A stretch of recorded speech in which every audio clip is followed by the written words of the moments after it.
Welcome back everyone to Pom in Oz. Hope we're all doing really well. If you are new around here, please make sure you smash that like button, smash the subscribe. We are really clocking on subscribers and we are now in the road to 10k after successfully getting to 3k. So if you can help me do that, that would be grouse. And today what we're doing, as you can see, we got the new background. I am a man of my word to Ollie Hollands. I said I'd get him up there. And obviously we've got the legend that is Charlie Curnow. But Mr. Ollie Hollands joins us for the year. We'll maybe change these up and have a little bit, but hopefully you like it. It's taken a big time. This has probably been one of the first jobs in the new house. So first of all, thank you to all the well wishes that I've had throughout the Christmas period and New Year. I hope everyone is doing really well. And from the bottom of my heart, Happy New Year to you all. So let's get straight stuck into it. And here we are. Where are they with Adelaide Crows? These are one of the ones that I just don't know. When I look at the Adelaide Crows, I'm like, what are they? Now, logic would say that they'll get better in 2023. I'm not too sure. I think that they're definitely going to be in that mid-table. But when I look at that side, I know that they were missing Sloan last year, and I know that they did have injuries. But I try and work out what their brand is, and at the moment I don't know what their identity is, and I think that's going to be a really interesting question for me and for AFL fans. Are they a threat? Because although obviously they battered my own team, that is the problem I have with Adelaide. They can put them kind of performances up at the AO, but then they can go out and get battered elsewhere, and obviously a lot of it requires with experience and as they get older. But I look at like that midfield, and you saw that with Sloan missing, it took a while for them to get going, which obviously it would. He's a wily old head. A lot of youngsters there need another year of development. It's going to be interesting because this is that kind of thing now, like, you know, with Carlton, with Fremantle, with a lot of the younger sides. A lot of faith is in the youth. You're waiting for them to take the next level. And I really do rate Adelaide's list. I think it's solid. I'm expecting to see them jump. But that is it. The question mark is, there's nothing that's definitive for me about them. So it's going to be an interesting one. And then we go to Brisbane. Now, Brisbane, I think it's kind of obvious, isn't it? Like, what is their next step? And that is getting to the final and winning one.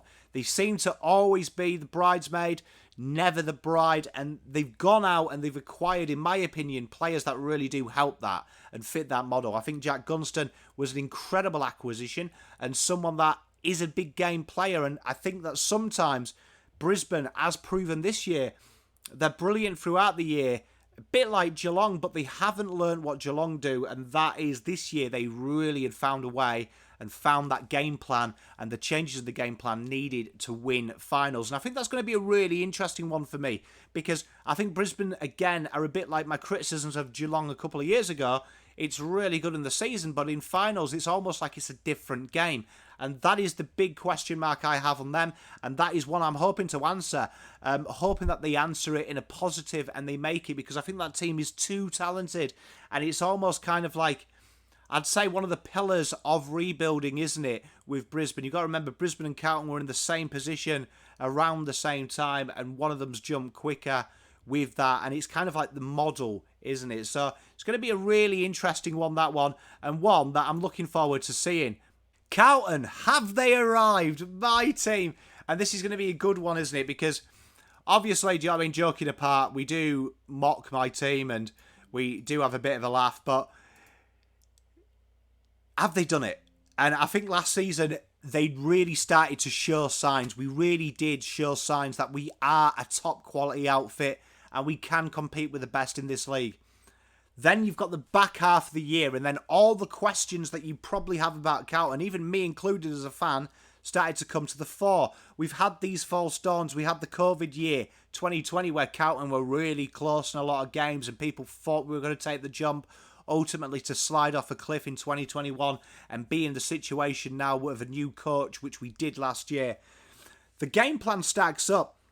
Obviously, there was a hell of a lot of injuries, and that really did ruin a bit of continuity, and it would have been great to see what would have happened had Voss had his full allotment for the whole and the entirety of 2022, but such is life. And that, I think, is the big question mark. I firmly believe they have arrived, and I think they're going to be a force. But I do think it would be negligent of me to say that that isn't it. But a lot's riding on that, and I really do think that Carlton have the most important year of any club in the AFL. It's make or break. At this point in the rebuild, with the age demographic of these players, you're going to see if this is a finals flag-winning side or just a final side.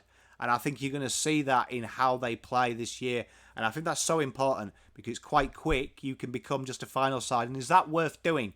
That's my question. For me, I want to win flags. What's the point of being in finals if you ain't going to win flags? So do you know what I mean? That's a big thing for me.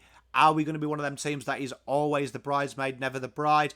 Or are we going to see something? And I'm very excited, particularly about the two gentlemen on the screen now. Collingwood up next. And obviously, Collingwood, they had a year that obviously defies stats. And for someone that loves stats, it made no sense what they were doing. So obviously, bucking the trend, we see a lot of teams have a very good year and then slide out. And most people have these gentlemen sliding out. That is my question mark.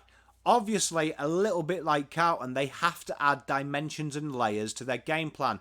Whereas Carlton had the dimensions and layers already there, that they can win against weaker opposition quite easy. These guys, they were in a lot of tight games, the most in the year. And obviously, it's not a hard fix, but it's a fix nonetheless. And that is one that I'm really excited about. Especially seeing the training footage and stuff. I'm excited to see what McRae's done because it seems that they're working on what the obvious is, and that's getting it away from the contest and getting it out wide, becoming a little bit more grindy. If they can do that, they'll be fine, but this could be a really disappointing year. Seek out and what I just said. I think this is a make or break for them because I think that if they do ultimately slide out of the 8, the question marks are going to come very heavily on that older clientele. And that is going to be an interesting one for me. That's going to be one that I would love to see how they react.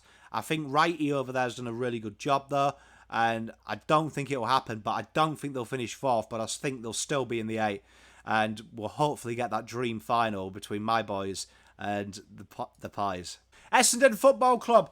This is an interesting one, this, for me. Because I think they're definitely going to finish bottom 2, bottom 3.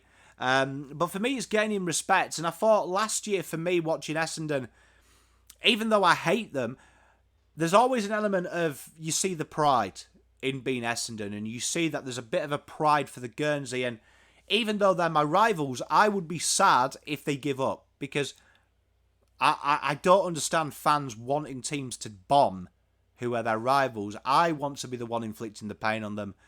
I want them to be, for me, I think the best punishment is being so close, but then losing at the last minute. Do you know what I mean? So, like, this is a big thing for me. Can Essendon, can Scott bring a little bit of pride for them? I felt like they were a bit wet behind the ears at times, a little bit soft, not up for the battle. And I'd expect a team with that kind of history and lineage to really be invested and really do it. And that's something that Scott's got to get there. Because although their list isn't great, it's not très terrible.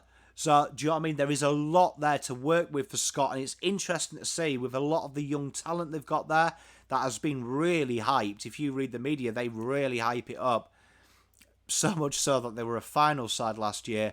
Can he maximise that? Get these young guys blooded. He's got some senior players coming back. And that's a really interesting little subtale for me, and one that I'm really looking forward to.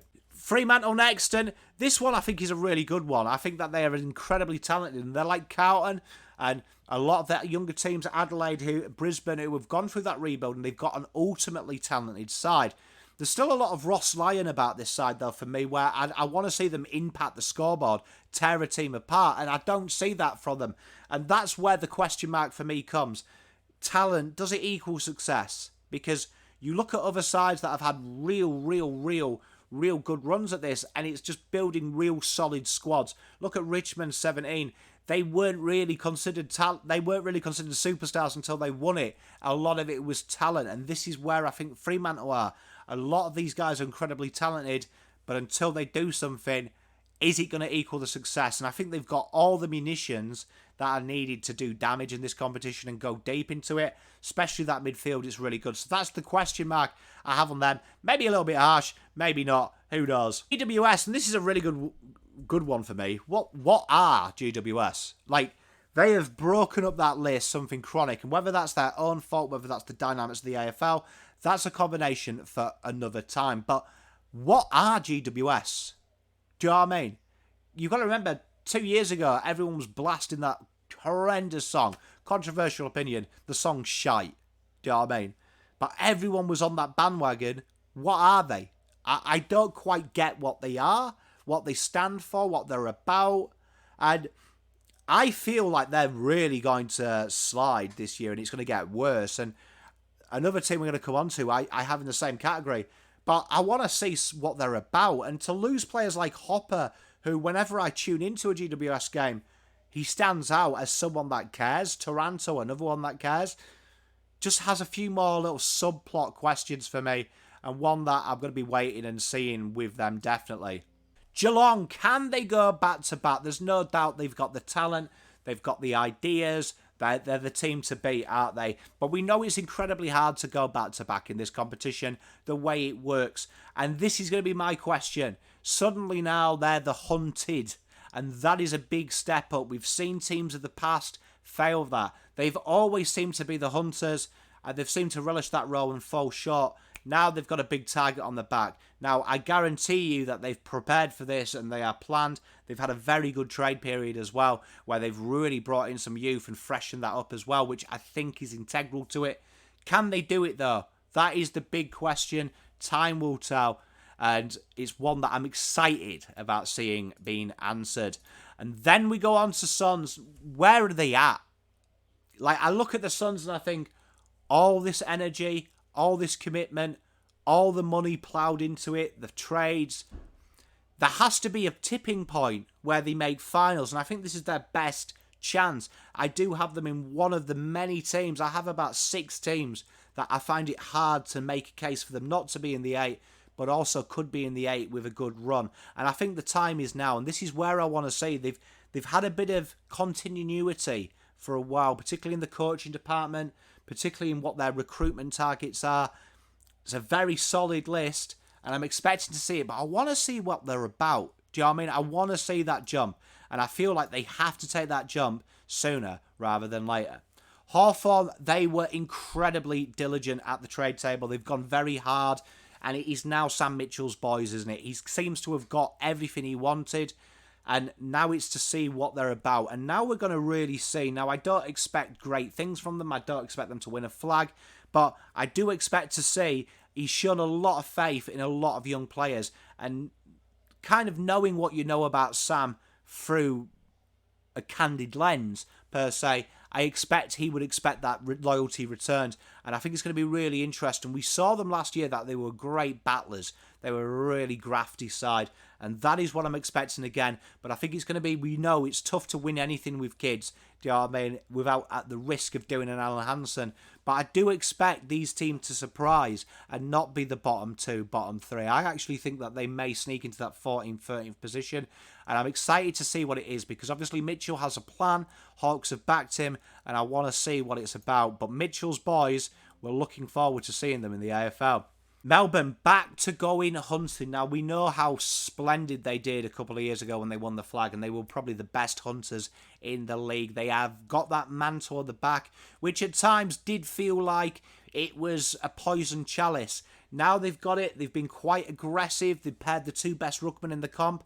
How will that go? And that's a big question mark for me. That's one that I'm really excited about seeing answered.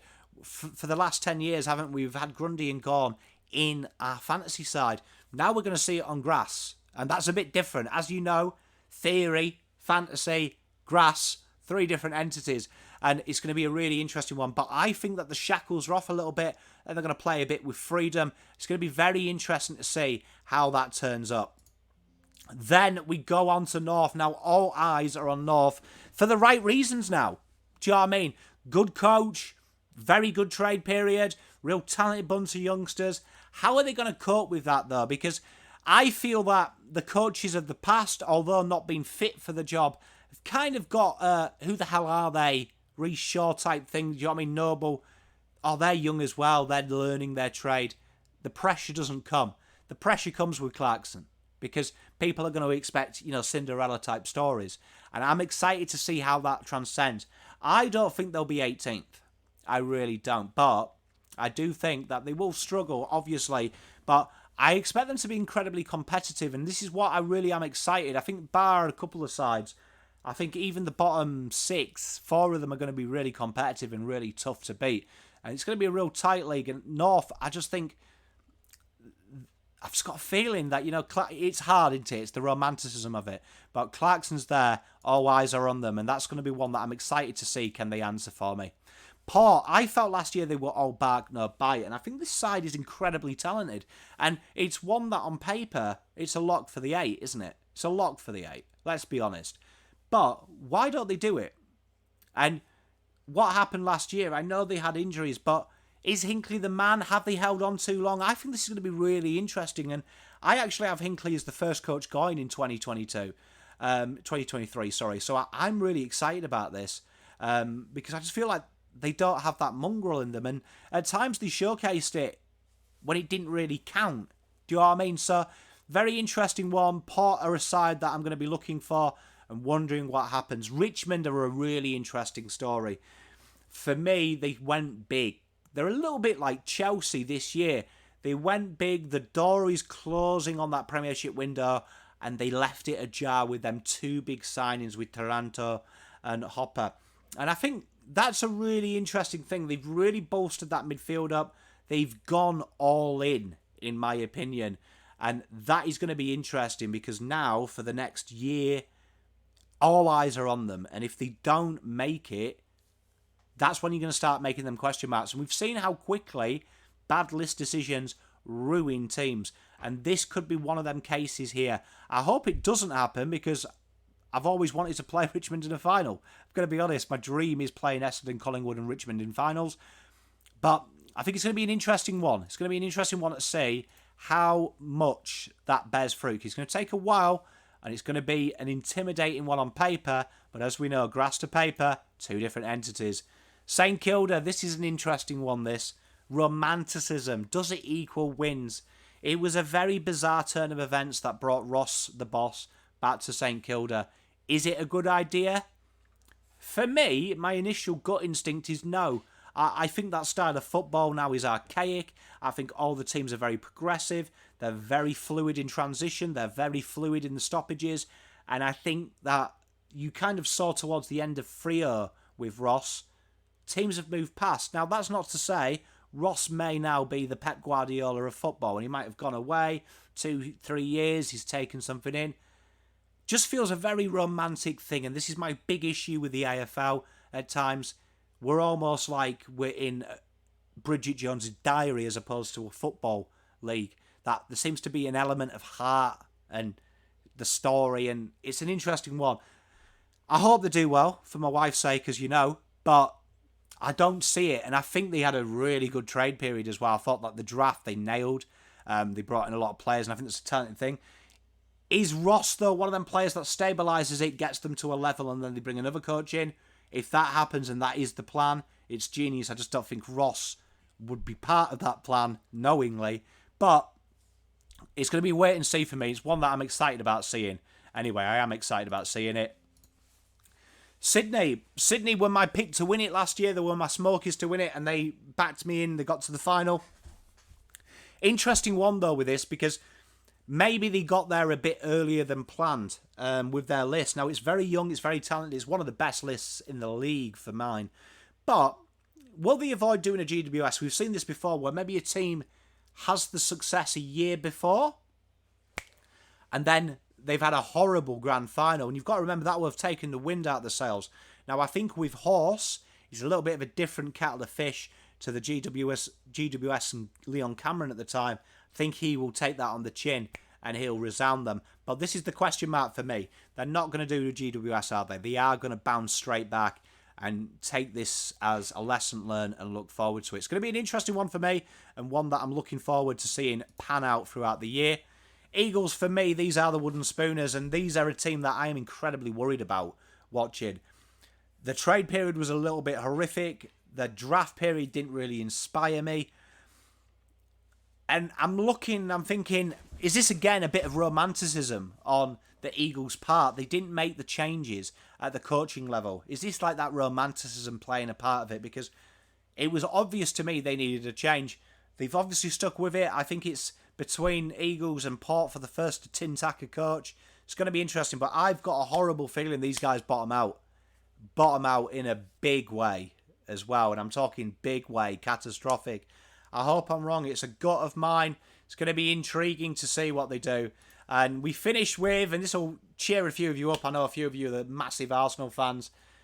Are the Doggies Spurs? And what I mean by that, are they just a really good side that is always just going to be really good and not quite go at that level?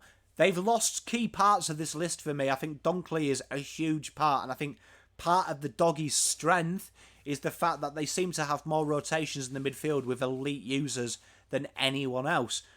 My problem is, though, they didn't replace it, and when your big acquisition is Rory Lobb, that is, in my opinion, a team that's in a world of hurt.